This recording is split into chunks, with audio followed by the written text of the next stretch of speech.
Idéal pour les sandwichs, le petit déjeuner ou le goûter des enfants. Avec ou sans croûte, extra moelleux, longue conservation, le pain de mie ne manque pas d'arguments. Et ça marche. Près de 9 Français sur 10 en consomment et le marché a doublé en 15 ans. En supermarché, les références se multiplient et les prix aussi. Un peu plus de 1 € le kilo pour les marques discount, jusqu'à 7 € pour le haut de gamme. Alors que vaut réellement le pain de mie?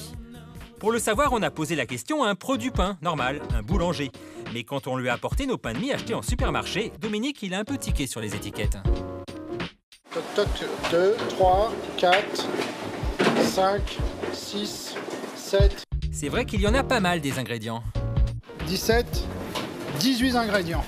Toutes les merdes, monoacide gras, le vinaigre, l'huile de colza. 18 ingrédients dans la composition de nos pains de mie, ça le surprend Dominique, parce que lui, il a besoin de beaucoup moins. Donc là, dans la fabrication du pain de mie, c'est très simple. Alors, chez le boulanger, donc une très bonne farine, donc la farine CRC, du beurre frais, du sucre semoule, levure de boulanger, du sel fin, voilà, et après du lait. Nous, on travaille qu'avec du lait. Le lait frais, c'est plus cher, mais c'est ce qui donne du goût au pain de mie. Et pour le côté moelleux, pas besoin d'additifs, Dominique utilise donc du beurre. 5 heures de préparation sont nécessaires, on pétrit, on laisse reposer, on façonne la pâte, on laisse reposer de nouveau et on cuit 40 minutes. Et à l'arrivée pour Dominique, même pas besoin de goûter pour reconnaître un pain de mie artisanal. On reconnaît un bon pain de mie, déjà à sa couleur. Donc on n'a pas une couleur qui est ultra blanche. Voilà, la texture, qui a une bonne résistance, mais que la texture ne devient pas collante. Vous voyez, quand j'appuie dessus, ça ne s'écrase pas, ça tient. Okay. Voilà, par rapport au pain de mie industriel, quand on appuie dessus, voilà, c'est fini, c'est de la colle. Seulement nous, on a voulu goûter. On a donc demandé aux clients de Dominique de tester 3 pains de mie différents. Un pain de mie premier prix à 1,40 € le kilo. Un pain de mie de marque à 2,25 € et celui de Dominique, 3 fois plus cher, 7,60 € le kilo. Bon, nos 2 pains de mie industriels n'ont pas vraiment été plébiscités, que ce soit pour le pain de mie de marque... Vous pouvez me dire comment vous le trouvez, hein? Un peu pâteux. Moi, c'est pas très agréable en bouche. Honnêtement, je trouve qu'il colle un peu au palais. Comme pour le premier prix. Franchement, pas terrible non plus, hein. Je préfère celui-là. Pourquoi? Je le trouve moins sec. Ils ont presque un petit peu le même goût. Il y a vraiment une différence. Au final, c'est le pain de mie de Dominique que tout le monde préfère. Plus léger. Meilleur. Je préfère le 3. Il est plus léger. C'est celui-là que je préférerais, ouais. Tout le monde ou presque? Je sais pas, je resterai sur le 2 quand même. Ah non, mais c'est horrible. Non, mais santé, c'est horrible. Les arômes. Et oui, même Dominique a eu droit à sa dégustation et ça lui a fait plaisir. C'est collant.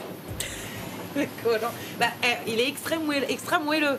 Alors, est-ce que le moelleux pour un non, mais enfant, écoutez, c'est ce qui vous allez est collant voir, pour vous? quand vous allez mâcher, sur le palais, vous allez vous retrouver avec un bloc de plâtre. Tous ces pains ont le même goût. Oui, effectivement, ça me dérange énormément. C'est surtout pour moi, mon problème, c'est des goûts insipides. Moi, ce pain n'est pas du pain. C'est pas du pain. C'est du plâtre, c'est pas du pain, ok. Mais du pain de mie, on en consomme tous, alors faut-il éviter d'en manger? On a posé la question à 2 nutritionnistes. Et pour eux, l'apport nutritionnel du pain de mie, il n'est pas évident. C'est quelque chose qui est manufacturé avec quand même des graisses, avec du sucre, qui a une valeur nutritionnelle pas très intéressante.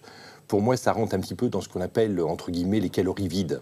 Vous avez quand même un pain qui va entraîner moins de rassasiement, vous avez moins mastiqué, vous avez ingurgité, donc finalement, vous ressentez moins vos sensations alimentaires. Oui, mais quand même, c'est pratique le pain de mie, non? Il se garde longtemps, très longtemps. Pour les consommateurs, c'est un avantage, pas pour les nutritionnistes. Si on prend la date d'aujourd'hui, nous sommes le 16 octobre, si on dit la date d'aujourd'hui, et là, ça peut aller jusqu'au 7 janvier 2014. Incroyable. Tout le monde est content. En fait, le marchand est content parce qu'il a vendu son pain, et le consommateur est content parce qu'il achète un truc qu'il va pouvoir utiliser dans 3 mois. Mais longue conservation, ça veut dire forcément qu'il y a des conservateurs. Donc des conservateurs, des additifs qui vous permettent effectivement de prolonger la durée optimale de votre pain de mie. Et c'est là le problème, les additifs ou les conservateurs. Autant de mentions sur les étiquettes qui sont loin de rassurer nos spécialistes. Et ces étiquettes, ils les ont déchiffrées pour nous. Ah bah, là, vous avez farine de blé. Bon, voilà, mais on ne sait pas malheureusement quel type de farine de blé. Donc ça, c'est un premier problème. Là, dextrose de blé, levure, huile de palme, sucre, sel. Bon, genre de produit, vous évitez. Trop de graisse, trop de sucre, pas assez de vitamines. Bref, il ne mange pas de ce pain-là. À mon avis, c'est le genre de produit qu'il faut vraiment, sur lequel il faut être très pondéré parce qu'il peut y avoir un impact sur le poids. Pour moi, c'est pas quelque chose qui est à recommander régulièrement. Attendez, de là à nous ôter le pain de mie de la bouche, on peut quand même en consommer, non? Je pense que le pain de mie, c'est bien pour les gens qui ont perdu leurs dents.